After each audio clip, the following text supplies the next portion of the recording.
Në zemër të malësisë së madhe, fshati Reç po kthehet gjithnjë më shumë në një destinacion të preferuar për turizmin malor, i rrethuar nga bukurinë natyrore, ajër i pastër dhe peizazhe mahnitëse. Kjo zonë ofron mundësi të shumta për sporte alpine dhe aktivitete në natyrë. Shumë banorë të Reçit shpresojnë që përmes paketës së maleve të kenë mundësi të rikonstruktojnë banesat e tyre dhe t'i kthejnë në bujtina, duke zhvilluar më tej turizmin dhe ekonominë lokale.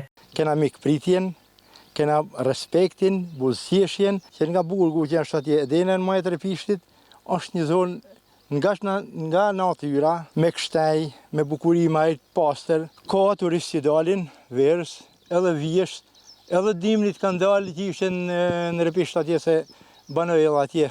Mjalti të zirën të zona, që do që të bashkë nuk thëmë se abuzohet poshtë me mjaltin, po është vetë cilësia e venit, lule, pe i lule shumë të që ka, del mjalti shumë ma i mirë që i zonë poshtë. Paketën e mala ditë kime që erdhi ministri, edhe vetë kam shkruar regjistruar shtëpinë tem atje, presojmë të shteti joni shalozat edhe menimin e firmës gjermane që me i bën këtë punë. Turista ka boll. Me këpritje ka turizmi është zhvilluar boll se këtu është kështenja gjithçka. Ushqimet janë në të vendit. Mikpritja tradicionale e banorëve dhe ushqimet bio të zonës kanë tërhequr vizitorë të ndryshëm, sidomos turistë të huaj që kërkojnë qetësi dhe eksperjenca autentike.